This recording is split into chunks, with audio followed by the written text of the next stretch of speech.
दोस्तों, पिछले दो वीडियो में हमने ब्रह्मांड के नेटवर्क ऑफ रिलेशनशिप के बारे में और रिलेशनल व्यू के बारे में जाना था। इस वीडियो में हम बैकग्राउंड इंडिपेंडेंस के बारे में जानेंगे और हम क्वांटम लूप ग्रेविटी का जन्म कैसे हुआ इस बारे में भी जानेंगे। तो आइए और अच्छे से समझते हैं हमारे ब्रह्मांड को।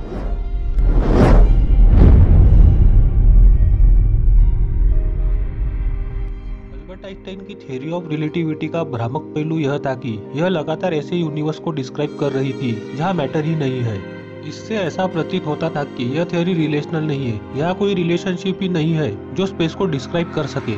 पर यह गलत था। गलती हमारे सोच में हुई थी। हमें ऐसा लगता था कि स्पेस को डिफाइन करने के लिए हमेशा मटेरियल्स पार्टिकल की जरूरत होगी। हमें 19वीं सेंचुरी के बीच में ऐसा मालूम हो गया था कि ब्रह्मांड सिर्फ पार्टिकल से ही नहीं बना। एक विपरीत विचार ने 20वीं सेंचुरी के भौतिकी को एक नया आकार दिया। इसमें ऐसा कहा गया कि ब्रह्मांड सिर्फ पार्टिकल से ही नहीं बल्कि फील्ड से भी बना है, जो कि ब्रह्मांड में हर जगह मौजूद है। फील्ड्स ऐसे क्वांटिटीज है जो हमेशा स्पेस के साथ बदलते रहते हैं, जैसे कि इलेक्ट्रिक और मैग्नेटिक फील्ड। इलेक्ट्रिक फील्ड को हम एक नेटवर्क ऑफ लाइंस की तरह विजुअलाइज कर सकते हैं जो ऑब्जेक्ट्स को घेरे हुए रहते हैं, जिससे वह जनरेट हो रही है, जैसा कि हम इस इमेज में देख सकते हैं। वह ऐसा फील्ड बनाता है जहां से हर पॉइंट से लाइन ऑफ फोर्स गुजर सके।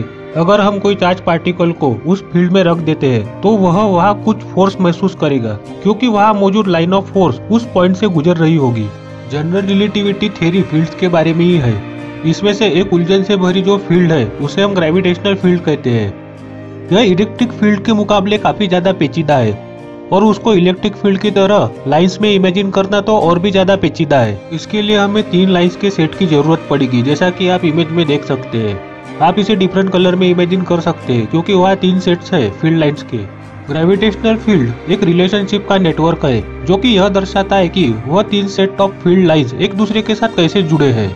इन रिलेशनशिप को वह ऐसे डिस्क्राइब करता है कि उदाहरण के तौर पे मान लीजिए वह 3 सेट एक दूसरे के साथ कैसे लिंक करते हैं।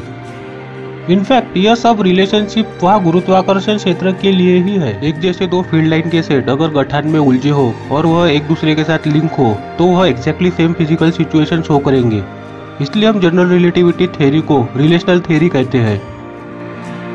चलिए हम इसे आसान भाषा में समझते हैं। मान लीजिए कि 2 ग्रह है, वो ब्रह्मांड में कहीं भी मौजूद हो। एक सॉलिड कार्बन से बना हो और एक गैस से बना हो और उनका मास भी सेम ही हो, तो उन दोनों का गुरुत्वाकर्षण भी सेम ही होगा। ग्रेविटेशनल फील्ड को इससे कोई फर्क नहीं पड़ता कि वो दोनों ग्रह ब्रह्मांड में कहाँ मौजूद है, और ग्रेविटेशनल फील्ड को इस बात से भी फर्क नहीं पड़ता कि वह दोनों किस पदार्थ से बने हैं। तो ग्रह के लिए ग्रेविटेशनल फील्ड सेम ही फिजिकल कंडीशन शो करेगी, मतलब दोनों का गुरुत्वाकर्षण बल सेम ही होगा। यह पॉइंट ऑफ स्पेस का कोई स्वतंत्र अस्तित्व नहीं होता। पॉइंट का बस इतना ही मतलब है कि वह एक नाम है जो हमने एक पर्टिकुलर फीचर को दिया है नेटवर्क ऑफ रिलेशनशिप में, जो कि उन 3 सेट ऑफ लाइन के बीच में मौजूद है। यह एक महत्वपूर्ण डिफरेंस है जनरल रिलेटिविटी और दूसरे थ्योरीज में, जैसे कि इलेक्ट्रोमैग्नेटिज्म। इलेक्ट्रिक फील्ड थ्योरी में ऐसा अज्यूम किया जाता है कि वह पॉइंट का कुछ अस्तित्व हो जिससे हम पूछ सके कि पॉइंट में से किस डायरेक्शन में फील्ड लाइन पास हो रही है। परिणाम स्वरूप अगर 2 इलेक्ट्रिक फील्ड जो एक दूसरे से कुछ डिस्टेंस पे हो तो हम उनमें उनकी फिजिकल कंडीशन के अनुसार डिफरेंस बता सकते हैं। जनरल रिलेटिविटी में सभी बातें फील्ड लाइंस के संबंध में मींस रिलेशनशिप के बारे में ही है। तो फिर कोई ऐसा पूछ सकता है क्या कि हम फील्ड लाइन के नेटवर्क को स्थिर कर दें और सभी चीजों को उसके रिस्पेक्ट थ्रू डिस्क्राइब करें? ऐसा नहीं किया जा सकता। इसका कारण यह है कि रिलेशनशिप का नेटवर्क हमेशा विकसित होते रहता है, मीन्स हमेशा इवॉल्व होते रहता है, सिर्फ उन आइडियलाइज एग्जाम्पल को छोड़ के जिनको हमारे रियल वर्ल्ड से कुछ लेना देना ही नहीं है। दुनिया में सभी जगह जिसको जनरल रिलेटिविटी डिस्क्राइब करती है वहाँ ये नेटवर्क ऑफ फील्ड लाइंस हमेशा चेंज होते रहते हैं। यह अंतरिक्ष के बारे में इस पल के लिए पर्याप्त है। अब हमें समय की तरफ रुख करना चाहिए। न्यूटन की थ्योरी में टाइम को एब्सोल्यूट कहा गया है। आसान भाषा में टाइम का स्वतंत्र अस्तित्व है। इसका अनंत भूतकाल था और अनंत भविष्यकाल होगा। ब्रह्मांड में यह हर जगह बराबर होगा। इसका वास्तव में ब्रह्मांड में होने वाली घटनाओं से कोई भी नाता नहीं होगा, पर परिवर्तन को समय की इकाइयों में मापा जाता है। मतलब किसी भी घटना का होना या कोई भी बदलाव हमें समय को मापने का एक मौका देता है। सर न्यूटन की थ्योरी के दृष्टिकोण से अगर हम ऐसा माने कि टाइम का खुद का कुछ मतलब है, उसका खुद का कोई अस्तित्व है जो इस ब्रह्मांड में मौजूद किसी भी प्रक्रिया या बदलाव को आगे ले जा सकता है। इस 20वीं सेंचुरी में हम यह सीख गए कि न्यूटन का समय के प्रति जो व्यू था वह गलत है। टाइम कभी भी एब्सोल्यूट नहीं हो सकता। परिवर्तन के अलावा कोई समय नहीं होगा।